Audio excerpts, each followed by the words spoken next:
If you've been gardening for a while, chances are you've heard people rave about wood ash. Folks say, it's free fertilizer, or it's great for soil, and even it adds potassium, and yeah, wood ash can be amazing when it's used correctly. But here's the truth most gardeners never hear.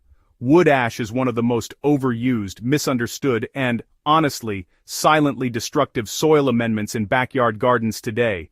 I've seen more gardens damaged by wood ash than improved by it, and the worst part? The damage happens slowly, quietly. You won't see it immediately, but one day your tomatoes stall, your kale turns yellow, or your soil becomes hard and lifeless, without you realizing the culprit was the harmless ash you sprinkled months ago. Today on SoilPower, I want to talk to you like a fellow gardener, someone who's made mistakes, learned from them, and wants to help you avoid the painful pitfalls. Let's dig into what wood ash really does to your soil, how to use it properly, and how to protect your garden from long-term damage. Most gardeners only hear the good side. Wood ash contains potassium, calcium, and trace minerals, but they don't hear the darker side. Wood ash is highly alkaline, extremely alkaline. You know, a handful of ash looks harmless, but chemically, it's actually on the same pH level as drain cleaner. I'm not exaggerating here. Wood ash usually averages a pH between 10 and 12. So what does that really mean for your soil? Every time you add wood ash, you're raising the soil pH, even if you don't mean to, and once that pH creeps too high, nutrients become locked away. Plants just can't access them, even if those nutrients are present, so they end up starving in what should be nutrient-rich soil. This is why, honestly, a lot of gardeners think they have a nitrogen deficiency, a magnesium deficiency, or maybe even a disease, when really the soil pH is just too high, and nothing is going to grow properly in that environment. It's kind of like putting a padlock on the pantry, and then wondering why you're hungry. Most gardeners add wood ash the way their grandparents did, by sprinkling it freely across the beds. But, you know, two things have changed. First, modern gardens have more organic matter than those old farm fields ever did. Organic soils, well, they react more dramatically to alkaline inputs. Second, we actually burn different types of wood today. Softer woods, compressed fuels, charcoal briquettes, all of these produce ash that is, honestly, chemically different and often stronger. But the biggest difference of all? Well, that's coming up. Back then, people tested soil. Today, most gardeners just don't, and without testing, adding wood ash is like, adding salt to a dish you haven't tasted yet. You don't know if the soil needs it, you don't know how much it needs, and you really don't know how much harm it can do.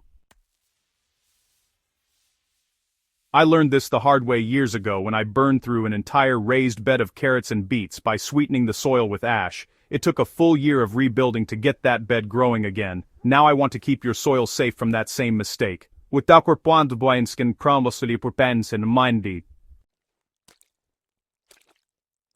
Here's the part most gardeners never hear. Wood ash doesn't behave like fertilizer, it behaves like lime. That means its primary effect is not feeding plants, it's changing pH.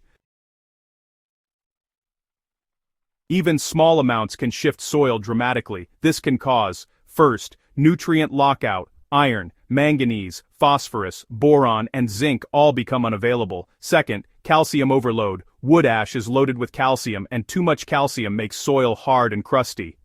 Third, microbial disruption. Soil microbes thrive when pH is stable, but ash causes sudden chemical shock.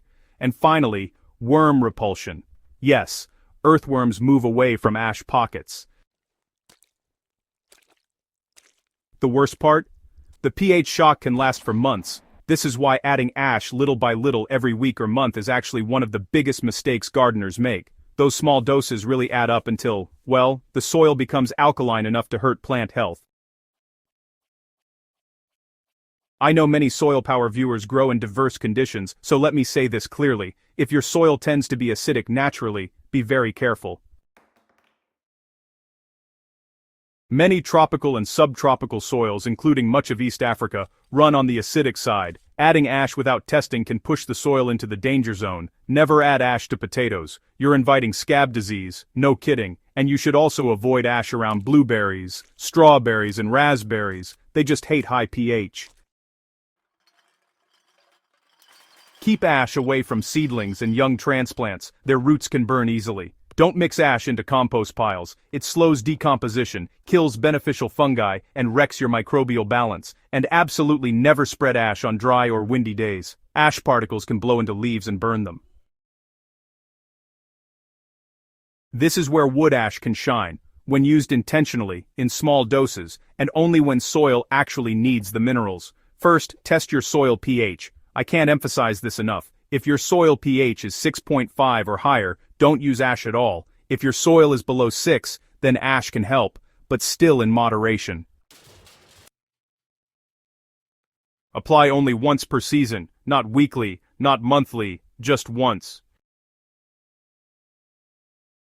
Wood ash, it actually affects your soil for months. More frequent applications. Well, that's how gardens get destroyed, honestly. So, here's the thing. Use very small amounts. For most home gardens, just about half a cup per square meter is more than enough, and honestly, that's often too much for rich organic beds. Now, if you're doing container gardening, I'd say just avoid wood ash entirely. The pH spikes are way too strong in those small soil volumes. And here's a key point. Always mix it into moist soil. Never just leave it sitting on top. Leaving ash on the soil surface actually increases the pH right where seeds and microbes are most vulnerable. You want to blend it gently into just the top few centimeters of moist, not dry soil. And here's tip number 5. Let rainwater settle it before planting anything. Give your soil at least 1 week after applying ash before sowing seeds or transplanting. This helps prevent root burn and gives the soil time to normalize. So, when your soil really needs it and you follow all the guidelines, wood ash can actually help crops that enjoy slightly alkaline conditions. We're talking about things like garlic and onions, spinach, broccoli, cabbage, and other brassicas, fruit trees that like a higher pH, and even asparagus, especially in established beds. But again, only when your soil pH is low. If your pH is already above 6.5, even these crops can actually suffer. Don't worry. You're not alone. Many SoilPower viewers come to me after discovering that their soil has crept up to pH 7.5, 8, or even higher. Here's how to bring it back to life. First, add organic matter, lots of it. Compost, leaves, grass, and manure all help lower pH slowly and safely. Next, use acidic mulches. Pine needles, shredded bark, and cocoa husks help buffer alkalinity. You can also introduce elemental sulfur gradually. This lowers pH gently over several months, without harming soil life. Another tip is to brew microbial teas. Compost teas, lab, and other microbial inoculants help reactivate the soil biome after pH shock. And finally, stop all alkaline inputs. This includes ash, charcoal fines, construction sand, and lime. Correcting soil is possible, it just takes patience and consistent organic inputs. I want to be clear, wood ash itself isn't the villain here. The real issue is that, gardeners often use wood ash based on myths, traditions, and hearsay, not actual soil science. When it's used properly, wood ash can be a pretty valuable amendment, but when it's used blindly, it can ruin a garden for an entire season, or honestly, even longer. Think of ash like hot pepper in cooking. A little adds flavor, but too much can totally ruin the meal. Here's something I've learned after years of digging, testing, and experimenting. Healthy soil isn't built by just adding more stuff, it's built by adding the right things, at the right time, for the right reason. And the more you understand your soil, the more powerful you become as a gardener. That's really the whole mission of SoilPower, helping gardeners grow smarter, not harder. Wood ash can build your soil, or break it. Honestly, the difference is knowledge. If you take one thing away from this article, let it be this: never add wood ash without knowing your soil pH. That's honestly the line between a thriving garden and a struggling one. I've seen gardens completely transformed just by removing ash from the equation. I've also seen gardens renewed after years of damage. Your soil can recover, and with the right knowledge, you can prevent damage in the first place. If this deep dive helped you understand wood ash in a way nobody explained before, then you're exactly the kind of grower I make soil power content for. Before you go, help grow the Soil Power family. If you found this article useful, please subscribe to Soil Power, share this with a fellow gardener, and spread the word so fewer gardeners unknowingly damage their soil with wood ash. Your soil has power. Let's keep it healthy, together.